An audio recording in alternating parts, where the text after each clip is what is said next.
Could you pinpoint just one thing in your life that is you as a person? That when people think of you, they think of that. To know you as a human being, they need to know this thing. For me, it's because I put no time on going to the view counts. I'm really going to do it this time, guys. So I see people ask about iconic movie scenes all the time on Twitter. I think pinpointing the most iconic scene in something as short and secluded as a film is pretty easy. What gets harder is a long-running and segmented medium, like cartoons. So I'm going to count down as many iconic cartoon scenes as I can think of. The number is 86. I tried for 100, but I just couldn't do it. I have one big rule, and that's nothing repeated. No intros, no catchphrases, no running gags, no reused footage, nothing. If a specific thing for one of those, like, say, a specific Kenny death from South Park, and not just anytime Kenny dies, I'll allow it. And of course, it must be a single scene, not a whole episode of it. Oh, and of course, while you're likely to know some of these scenes based off, the entire point of this video, there are going to be some spoilers, of course, so here's spoilers for these shows. Let's get into it. You might think SpongeBob would be hard to pick as the most iconic thing in the last 30 years, but no, it's pretty clearly Sweet Victory. It's been called back to and memed on more than any scene. And I don't remember anyone pushing for the Best Day Ever song to be played at a Super Bowl. I and most people first heard of Invincible via the Think Mark meme. Kinda sad since it's a major spoiler, but hey, good show. Rocko's Modern Life is really only known for adult references, and Rocko running a sex line is the top of that list. Courage, somewhat similarly, is known only for being scary, and King Ramses really wanting that slap back, universally seen as the scariest part. Same as Courage for Zim, with the scene being Zim barfs organs. Okay, I debated hard here for Simpsons. I even thought for a second might not had a real big one scene that's iconic, but debate with me if you want. I'm going with Steamed Hams. Despite being a 6-year-old meme, I still see people quote it. You can bait me here, but no.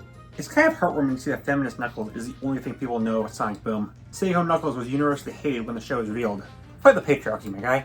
I didn't see any discussion about Owl House until the hint that Amity may have a crush on Luz. It really jumped into the mainstream conversation, the second season episode Knockin' on Hootie's Door, in the scene where they finally become a couple. Feast and Ferb has a ton of banger songs. Right credit scrolls in my pants for reviving the show's popularity.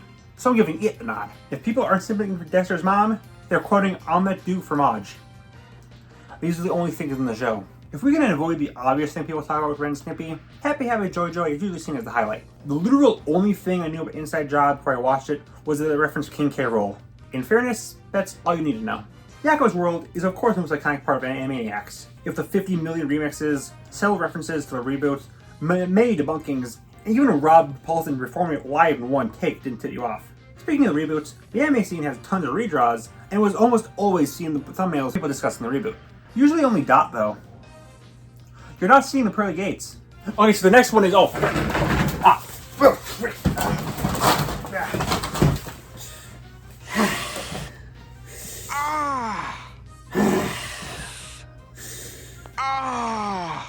For the longest time, I'd say the most iconic Adventure Time scene was either Finn losing his arm or Lich's speech, both from the episode of Citadel. Both were shown how dark the show can be. Now, though, for the 5 years between it ending and Fiona and Cake, pretty much the only time I saw anyone ever bring up the show is in relation to the bubbling kiss. So yeah, it's that. Evil cares are whispered in the wind. People bring up Eric Cartman, and they will mention how he once fed Scott Tenorman his parents. He literally caused World War III in Summon Cthulhu, but to most people, this is what cemented Cartman as the actual worst. You ever think about, despite how being the most iconic piece of animation of all time, people only talk about the whistling scene in Steamboat Willie? Yeah, no one ever brings up how Mickey's a little rat gremlin in it, or the parrot, or the musical scene, or even Pete immediately after. It's always just a whistling scene. Then maybe that'll be rectified, now that it's public domain. People make a freaking billion evil Mickey movies. I've said it millions of times, but if it wasn't for people being unbelievably horny for Low Dominator and for I'm a Bad Guy, people wouldn't know Yolanda of Yonder existed. As sad as it is. Pretty much the same rate as ever be from Tangled the series too. Just not the horny part. The Maximus does make me feel things. The original TMNT show is iconic for existing, but I can't remember the last time I've heard anyone discuss anything about it in depth. I guess I've seen people spreading around this scene of Shredder acting like Mikey, so sure. The other Turtles shows are much easier though. For 2003, it's the reveal of Shredder being an Utrom for how big of a shift it was for both the 2003 series and how different it is for Turtles as a whole. For 2012, it's when Shredder kills Splinter for being such a huge stab in the back. Laugh. And for Rise, it's when Mikey gets a cargo ship at Shredder, for both showing how ridiculous action can be, and for cementing the darker tone of later in the show. Why do all these involve Shredder? I had a hard time with Avatar, but when looking up what people consider the best scene, Iroh hugging Zuko is always at or near the top, as both Iroh and Zuko's developments build up to this, and they're arguably the two biggest characters after Aang, so yeah, I'll go with this one. Korra is much easier though. While discussion of the show is fairly diverse for most of its life, ever since the ending dropped, Korrasami is pretty much the only thing it's known for better or worse. Despite coming from one of King of the Hill's most hated episodes, That's My Purse is what most people think of when they think of the show. Must be a real kick in the balls for the fans, and this is what it's most known for. Mystery Inc. is best known for being one of the darkest Scooby-Doo shows, and that's best shown by shooting a tea in the face. DuckTales was hard, but I'm leaning towards when Dewey finds out about his mom from the first episode, as it tends to come up in a lot of discussion, and it's a big extent how different the series will be compared to the first one. Betty Game Omnitrix might as well be the scene from the 2000s. From the pain in Ben's face to it setting up the biggest show in CN's arsenal, it deserves its fame. As does the scene in Alien Force where Ben turns to Swamp Fire, which somehow recaptures that magic. And for alternate alien, it's this. Look, Gwen, you have to treat a car like you treat a woman. Go on. No. I sense I've made a mistake of some kind. Oh yeah, for Omniverse, it's Alien Astro Claim the Universe, because it caused people to argue if he could beat Goku. He can. It's weird. Despite how beloved a regular show is, Mordecai breaking up with Margaret at Muscle Man's wedding will always come up in discussions of it. Despite it being the most universally hated scene, this entire moment basically ruined Mordecai for people. And despite that, it's the scene most people bring up when regarding the show. Dog eats himself and Winslow enters. Two iconic cat dog memes, one after the other.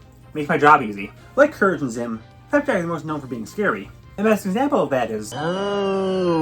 Chowder is seen as the pinnacle of both fourth wall breaks and medium blending. And if discussion of it doesn't start with a no animation scene, it will inevitably lead to it. I had a lot of trouble nailing down Hey Arnold. There's a lot of scenes people point to as the scene. I'm leaning towards Pigeon Man for being one of the first big depressing moments from the show, and the infamous theory that Pigeon Man committed suicide. But more than any other, feel free to retort this.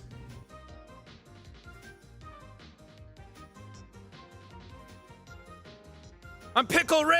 After 5 seasons of building up to it, the Cadora kiss from She-Ra was really everything everyone wanted, instantly becoming the most talked about and redrawn scene. You ever have a cute episode about burritos, somebody punch you in the face, kill your parents? I had at least 3 times. Herb rejecting Bojack's apology, yet another one of those signs this show isn't what you think it's going to be. It also set up the trend of the F word being only said once a season, and only to show when Bojack has unfixably ruined the relationship. If it wasn't for the megaphone bit, safe to say Dave the Barbarian would be forgotten. Which is sad, because it's a fun show. Camp Lazlo is one of the weirdest endings of all time. Which revealed that Lumpus lied about being a scoutmaster, and the real one was, of all characters, Heifer from Rocko's Modern Life. Obviously, ending this weird stick with a lot of people. Before I was watching Star Vs, I saw a lot of weird draws of Star and Marco's dance. Probably not a shock considering that this fanbase was basically only alive because of shipping. And before you mention it, the ending where Star kills all magic definitely was talked about part of the show, but it's not an individual scene. So when most people talk about Foster's, it's mostly about Bendy being the worst thing ever made and killing someone's dog. But that's a whole episode, doesn't count, baby! Han Topeka! No 2000s kid is capable of hearing Topeka without being sent back in time to this clip. You cannot defeat me! I win! I win! Hate to admit it, but the booty quake scene from Symbiotic Titan is the only reason this show has been banished or forgotten but great CN shows that start with the letter S alongside Secret Saturdays and Sheep in the Big City.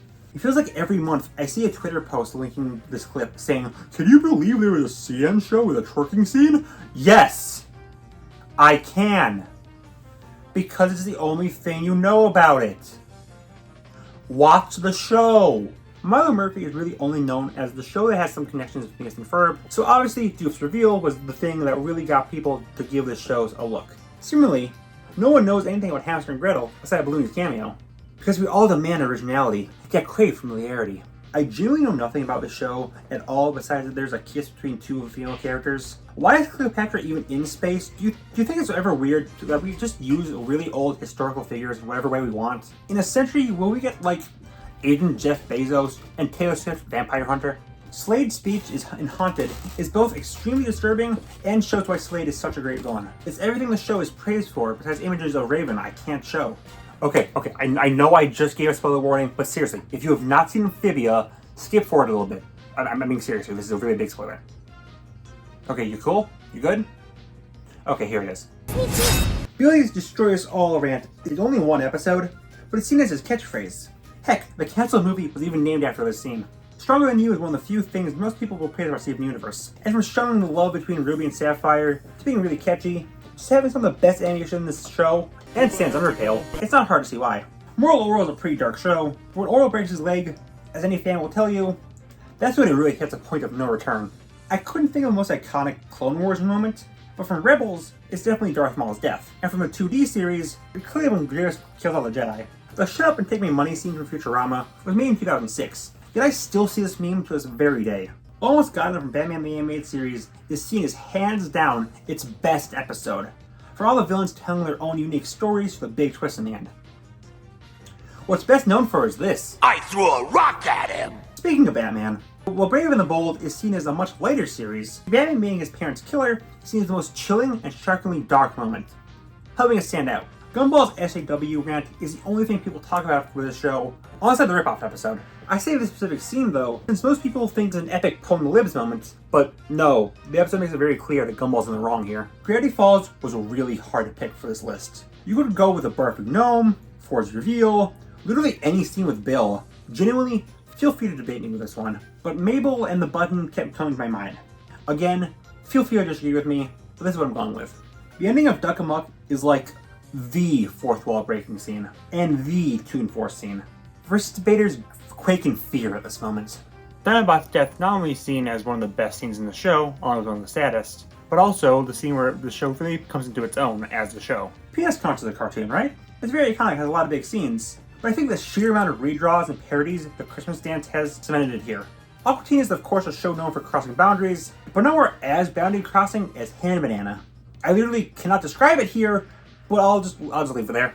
I have remained strong and not watched Bluey, despite everyone I know just instinctively thinking I have. I don't know how to react to that, but even I know about the balloon popping. Bluey is praised for talking about concepts that would never be discussed in the most shows aimed at toddlers, but this being a clear allegory for miscarriage obviously stands out. There's two things people know about Loud House: incest fan art, and the scene where Sam and Luna's true feelings are revealed, being the first LGBTQ+ moment in a Nick cartoon since Korra.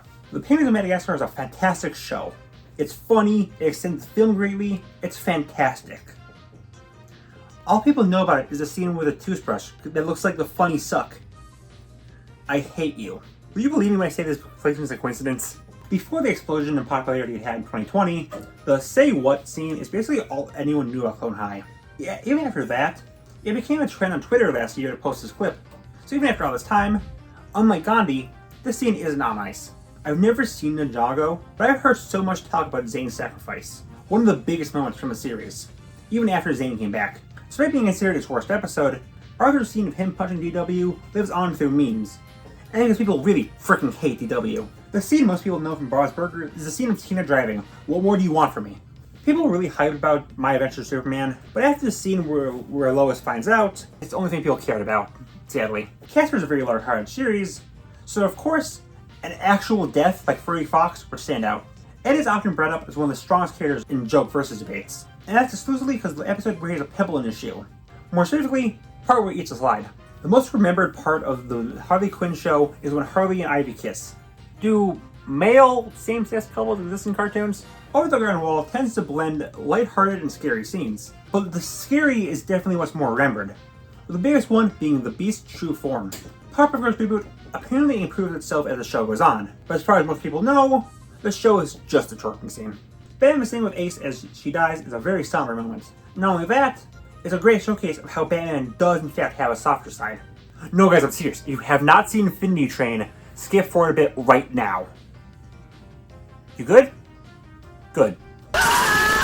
Well, the 90s Spider-Man show has a fairly iconic scene where Spider-Man hangs upside down in the black suit. When it comes to what its most iconic scene is, it isn't really a shocker. Shocker!